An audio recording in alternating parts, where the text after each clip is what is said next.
ಕಿರುತೆರೆ ಮೂಲಕನೇ ಜನಪ್ರಸಿದ್ಧಿಯನ್ನು ಗಳಿಸಿರುವಂತಹ ಚಂದನ ಅನಂತಕೃಷ್ಣ ಅವರು ನಮ್ಮ ಜೊತೆಗಿದ್ದಾರೆ. ಮದುವೆ ನಂತರ ಮೊದಲ ಬಾರಿಗೆ ಪವರ್ ಟಿವಿ ಜೊತೆಗೆ ಮಾತುಕತೆಗೆ ಸಿಕ್ಕಿರುವಂಥದ್ದು. ಹೇಗಿದೆ ಮದುವೆ ಜೀವನ? ಚೆನ್ನಾಗಿದೆ. It's going well. Okay. So Chandana Ananthakrishna ಅವರು ಲಕ್ಷ್ಮೀ ನಿವಾಸ ಸೀರಿಯಲ್ ಮೂಲಕ ನೀವು ತುಂಬಾ ಫೇಮಸ್ ಆದ್ರಿ. ಸೊ ಹೆಂಗೆ ನಡೀತಿದೆ ಆಫ್ಟರ್ ಮ್ಯಾರೇಜ್? ಏನಾದರೂ ಡಿಫ್ರೆನ್ಸ್ ಅನಿಸುತ್ತಾ? ಖಂಡಿತ ಇಲ್ಲ. ಬಿಕಾಸ್ ಮದುವೆ ಆಗಿ 3 ದಿನಕ್ಕೆ ನಾನು ಶೂಟಿಂಗ್ ಶುರು ಮಾಡಿದೆ. ಆ್ಯಂಡ್ ಮನೆಯವರ ಸಪೋರ್ಟ್ ತುಂಬ ಇದೆ. ನಮ್ಮ ಅತ್ತೆ ಆಗಿರ್ಬೋದು, ಪ್ರತ್ಯಕ್ಷ ಅವರಾಗಿರ್ಬೋದು, ತುಂಬ ಸಪೋರ್ಟ್ ಫ್ಯಾಮಿಲಿ ಅಂತ ಗೊತ್ತಾದ ಮೇಲೇ ನಾನು ಮದುವೆ ಆಗಿದ್ದು. ಸೊ ಹಾಗಾಗಿ ಅವ್ರ ಕಡೆಯಿಂದ 100% ಸಪೋರ್ಟ್. ಸೊ ಲಕ್ಷ್ಮೀ ನಿವಾಸದಲ್ಲಿ ನಿಮ್ಮ ಪಾತ್ರದ ಅಂದರೆ ಹಸ್ಬೆಂಡ್ ಪಾತ್ರ ಬೇರೆ ಥರನೇ ಇದೆ, ಅದೊಂಥರ. ಅದೇ ಥರ ಇದ್ದಾರಾ ಅಥವಾ ಏನಾದರೂ? ಅವ್ರು ತುಂಬ sweet. Personally he is a very nice person. ನಾವು ಆ್ಯಕ್ಷನ್ ಅಂದಾಗ ಮಾತ್ರ ಆ ಪಾತ್ರಕ್ಕೆ ಹೋಗ್ತೀವಿ. ಕಟ್ ಅಂದ ತಕ್ಷಣ ಫುಲ್ ಕಟ್. ತುಂಬ ಜನ ಆ ಪಾತ್ರ ನೋಡಿದ ಮೇಲೆ ಅಂದರೆ ಈ ಥರನೂ ವ್ಯಕ್ತಿ ಇರುತ್ತಾರಾ, ಅಥವಾ ಈ ಥರ ವ್ಯಕ್ತಿ ಹಿಂಗೂ ಇರೋಕ್ಕೂ ಸಾಧ್ಯನಾ? ಹೆಂಡ್ತಿನ ತುಂಬ ಮುದ್ದು ಮಾಡಿದರೂ ಒಂದಿಷ್ಟು ಡೌಟ್ಸ್ ಅನ್ನೋದು ಇದ್ದೇ ಇರುತ್ತೆ. ಸೊ ಇದನ್ನೆಲ್ಲ ನೋಡಿದಾಗ ಈ ಪಾತ್ರನ ಒಪ್ಕೋಬೇಕು ಅಂತ ನಿಮ್ಗೆ ಯಾಕೆ ಅನಿಸಿದ್ದು ಅಂತ? ಅಂದರೆ ಇದು ಆ್ಯಕ್ಚುಲಿ ಸೀರಿಯಲ್ಗೆ ಕಂಪೇರ್ ಮಾಡಿದ್ರೆ ವೆರಿ ಡಿಫ್ರೆಂಟ್ ಸ್ಟೋರಿ. ತುಂಬ ಡಿಫ್ರೆಂಟ್ ಸ್ಟೋರಿ. ನೀವು ಯಾವುದೇ ಸೀರಿಯಲ್ನಲ್ಲಿ ಈ ಥರ ಒಂದು ಕ್ಯಾರೆಕ್ಟರ್ನ ನೋಡಿರಲ್ಲ. ನಾವು ಇವಾಗ ಯಾವುದೇ ಸೀರಿಯಲ್ ತೆಗೆದು ನೋಡಿದ್ರೆ ಒಂದು ಟ್ರ್ಯಾಂಗ್ಯುಲರ್ ಲವ್ ಸ್ಟೋರಿ ಇರುತ್ತೆ.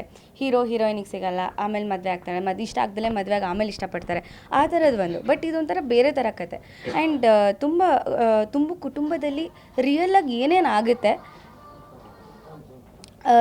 ಏನೇನಾಗುತ್ತೆ ಅದನ್ನೇ ತೋರಿಸಿರೋದ್ರಿಂದ ನನಗೆ ತುಂಬ ಇಷ್ಟ ಆಯಿತು. ಆ್ಯಂಡ್ ವೆರಿ ಡಿಫ್ರೆಂಟ್ ಕ್ಯಾರೆಕ್ಟರ್ ಅನಿಸ್ತು. ಓಕೆ. ಈ ಪಾತ್ರನ ನೋಡಿ ನಿಮ್ಮ ರಿಯಲ್ ಗಂಡ ಏನಂತಾರೆ ಅಂತ? ಅವರು ಸೀರಿಯಲೇ ನೋಡಲ್ಲ. ನಾನೇ ಕೇಳಬೇಕು, ಪ್ಲೀಸ್ ನಾನೊಂದು ಸೀನ್ ಚೆನ್ನಾಗಿ ಮಾಡಿದ್ದೀನಿ ನೋಡಿ ಪ್ಲೀಸ್, ಎಲ್ಲರೂ ಹೇಳಿದ್ರು ಚೆನ್ನಾಗಿದೆ ಅಂತ, ಪ್ಲೀಸ್ ನೋಡಿ ಅಂತ. ಬಟ್ ಅವರು ಅಯ್ಯೋ ವಾಟ್ ಹೀಗೆಲ್ಲ ಆಯಿತಾ ಅಂತ ಅವ್ರು ಫುಲ್ ಶಾಕಲ್ಲಿ. ನಾನು ಅಂದರೆ ಸೀನ್ ಎಕ್ಸ್ಪ್ಲೈನ್ ಮಾಡ್ತಿರ್ತೀನಿ, ಇವತ್ತು ಈ ಥರ ಆಯಿತು, ಅವ್ರು ಏನು ಮಾಡ್ತಾರೆ ಗೊತ್ತಾ, ಸೈಕಾಟಿಕ್ ಅಂತ ಹೇಳ್ತಿರ್ತಾರೆ. ಬಟ್ ನಮ್ಮಮ್ಮ ಕೇಳಿದರು, ನಿಜವಾದ ಗಂಡ ಹಾಗಲ್ಲ ತಾನೇ ಅನ್ನೋ ಥರ. ಸೊ ಅವ್ರೇನು ಅನ್ನಲ್ಲ ಪಾಪ. ಈಗ ಸ್ಮಾಲ್ ಸ್ಕ್ರೀನಿಂದ ಬಿಗ್ ಸ್ಕ್ರೀನು ಒಂದು ಹೊಸ ಸಿನಿಮಾ ಮಾಡ್ತಾ ಇದ್ದೀರಾ, ವಿಭಿನ್ನ ಪಾತ್ರ.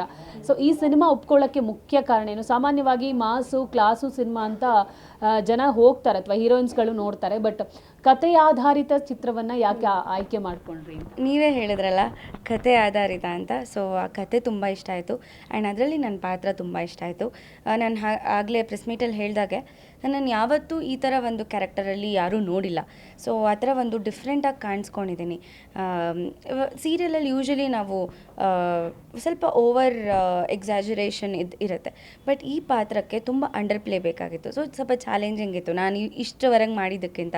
ಸೊ ಹಾಗಾಗಿ ನನಗೆ ತುಂಬ ಇಷ್ಟಪಟ್ಟು ಈ ಪಾತ್ರನ ಒಪ್ಕೊಂಡಿದ್ದೀನಿ. ಈ ಸಿನಿಮಾದ ಟೈಟಲಿಗೆ ಹೇಳುವಂಗೆ ಇದೊಂದು ಆರ್ಟ್ ಮತ್ತು ಕಮರ್ಷಿಯಲ್ ಸಿನಿಮಾನ ಬ್ರಿಡ್ಜ್ ಸಿನಿಮಾ ಅಂತ ಕರಿತೀವಿ. ಸೊ ಆ ಬ್ರಿಡ್ಜ್ ಸಿನಿಮಾದಲ್ಲಿ ನೀವೊಂದು ಪಾತ್ರ ಆಗಿರೋದು. ಮುಂದೆ ಬಿಗ್ ಸ್ಕ್ರೀನ್ ಪ್ರೇಕ್ಷಕರಿಗೆ ಯಾವ ಥರ ರಂಜಿಸ್ತೀರಾ? ಬೇರೆ ಏನಾದರೂ ಕಮಿಟ್ ಆಗಿದ್ದೀರಾ ಬೇರೆ ಸಿನಿಮಾಗಳಿಗೆ, ಹೇಗೆ ಅಂತ?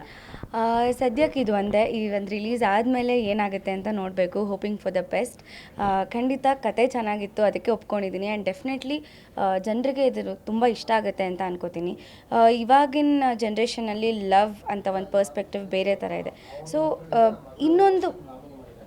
ಇನ್ನೊಂದು ಬೇರೆ ಥರದ ಪರ್ಸ್ಪೆಕ್ಟಿವ್ನ ಈ ಕಥೆನಲ್ಲಿ ತೋರಿಸಿದ್ದಾರೆ.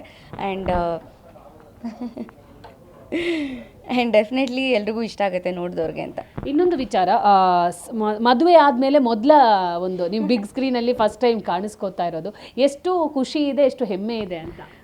ತುಂಬ ಎಕ್ಸೈಟೆಡ್ ಆಗಿದ್ದೀನಿ. ವೆಯ್ಟ್ ಮಾಡ್ತಾ ಇದ್ದೀನಿ ಹೇಗೆ ಕಾಣಿಸ್ತೀನಿ ನಾನು ಬಿಗ್ ಸ್ಕ್ರೀನಲ್ಲಿ ಅಂತ. ಆ್ಯಂಡ್ ಮನೇಲೆಲ್ಲರೂ ತುಂಬ ಎಕ್ಸೈಟೆಡ್ ಆಗಿದ್ದಾರೆ. ಫಸ್ಟ್ ಡೇ ಶೋ ನೋಡೋದಕ್ಕೆ ಕಾಯ್ತಾ ಇದ್ದಾರೆ. ಮತ್ತು ನಿಮ್ಮ ಹಸ್ಬೆಂಡಿದ್ದು ಲವ್ ಸ್ಟೋರಿ ಏನಾದರೂ ಹೇಳ್ಬೋದಾ ಚಿಕ್ಕದಾಗಿ?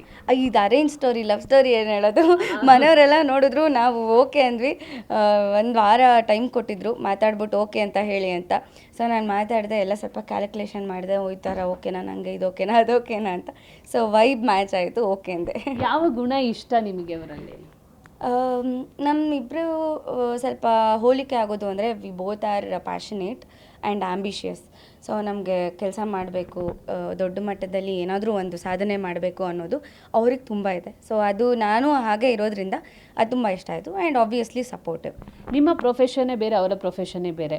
ಸೊ ಇಬ್ಬರಲ್ಲಿ ಅಂಡರ್ಸ್ಟ್ಯಾಂಡಿಂಗ್ ಹೆಂಗಿದೆ? ನಿಮ್ಮ ಒಂದು ಕ್ಷೇತ್ರಕ್ಕೆ ಯಾವ ಥರ ಸಪೋರ್ಟ್ ಮಾಡ್ತಾರೆ ಅಂತೇಳಿ? ಇಬ್ಬರು ಬ್ಯುಸಿ ಇರೋದ್ರಿಂದ ಏನೂ ಅನ್ಸೋದೇ ಇಲ್ಲ. ಪ್ರೊಫೆಷನ್ ಡಿಫ್ರೆಂಟ್ ಆದರೂ ವೇ ಆಫ್ ಬ್ಯುಸಿ ಒಂದೇ ಥರ. ಅವರು ಯಾವಾಗಲೂ ಬ್ಯುಸಿ ಇರ್ತಾರೆ, ನಾನು ಯಾವಾಗಲೂ ಬ್ಯುಸಿ ಇರ್ತೀನಿ. ಆ್ಯಂಡ್ ಅವ್ರಿಗೆ ಈ ಒಂದು ಪ್ರೊಫೆಷನ್ ಬಗ್ಗೆ ಗೊತ್ತಿತ್ತು, ಬಿಕಾಸ್ ನಮ್ಮ ಅತ್ತೆ ಇದೇ ಫೀಲ್ಡಲ್ಲಿ ಇರೋದ್ರಿಂದ ಆ್ಯಂಡ್ ನಮ್ಮ ಮಾವ ಕೂಡ ಸಿನಿಮಾ ರಂಗದಲ್ಲೇ ಇದ್ದಿದ್ದರಿಂದ. ಸೊ ಅವರಿಗೆ ಎಲ್ಲ ಥರ ಏನು ನಥಿಂಗ್ ನ್ಯೂ. ಯಾರಾದರೂ ನಾವು ರೋಡಲ್ಲಿ ಹೋಗ್ತಿರುವಾಗ ಯಾರಾದರೂ ಮಾತಾಡ್ಸಿದ್ರೆ ಅವ್ರ ಪಾಡಿಗೆ ಅವ್ರು ಸೈಡಲ್ಲಿ ನಿಂತ್ಕೋತಾರೆ. ಆಗ ನಮ್ಮ ಅವ್ರ ಫ್ರೆಂಡ್ಸ್ ಎಲ್ಲ ಕೇಳೋರು, ಹೇಗೆ ಅನಿಸ್ತದೆ ಎಲ್ಲ ಬಂದು ಅವ್ರ ಹತ್ರ ಫೋಟೋ ತೆಗೆಸ್ಕೋತಾರಲ್ಲ, ನಿಂಗೆ ಲೆಫ್ಟ್ ಔಟ್ ಫೀಲ್ ಆಗುತ್ತಾ ಅಂತ. ನಮ್ಮ ಅಮ್ಮಂಗೆ ಮುಂಚೆ ಇದೇ ಥರ ಮಾಡ್ತಿದ್ದೆ, ಇವಾಗ ಇವಳಿಗೆ ಮಾಡ್ತೀನಿ ಅಂತ ಹೇಳ್ತಾರೆ ಅವರು. So nothing new. ಆ ಒಂದು ಪ್ರೋತ್ಸಾಹ ಖಂಡಿತ ಇದೆ. ಈಗ ಒಂದು ಕಡೆ ಫ್ಯಾಮಿಲಿ, ಇನ್ನೊಂದು ಕಡೆ ನಿಮ್ಮ ಕೆರಿಯರು, ಎರಡನ್ನೇ ಯಾವ ಥರ ಬ್ಯಾಲೆನ್ಸ್ ಮಾಡ್ಕೊಂಡು ಹೋಗ್ತೀರಾ? ಎರಡಕ್ಕೂ ಟೈಮ್ ಇಂಪಾರ್ಟೆಂಟ್ ಕೊಡೋದು? ಡೆಫಿನೆಟ್ಲಿ ಅದು ಒಂದು ನನ್ನ ತಲೆಯಲ್ಲಿದೆ. ಏನಾದ್ರೂ ಕೊನೆಗೆ ಫ್ಯಾಮಿಲಿ ಈಸ್ ವೆರಿ ಇಂಪಾರ್ಟೆಂಟ್.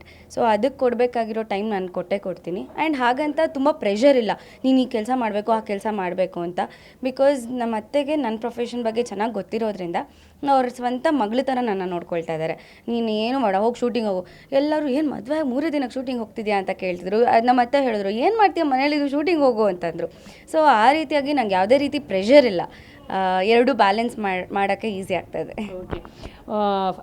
ಅಂದರೆ ನಿಮ್ಮ ಸ್ಮಾಲ್ ಸ್ಕ್ರೀನ್ ಜರ್ನಿಯಿಂದ ಬಿಗ್ ಸ್ಕ್ರೀನ್ ಜರ್ನಿಗೆ ಎಂಟ್ರಿ ಕೊಟ್ಟಿದ್ದೀರಾ. ಸೊ ಬಿಗ್ ಸ್ಕ್ರೀನಲ್ಲೇ ಕಂಟಿನ್ಯೂ ಆಗೋ ಪ್ಲ್ಯಾನ್ ಇದೆಯಾ, ಹೇಗೆ ಅಂತ ಕೊನೆಯದಾಗಿ ಹೇಳು. ಹಾಗಂತ ಏನಿಲ್ಲ.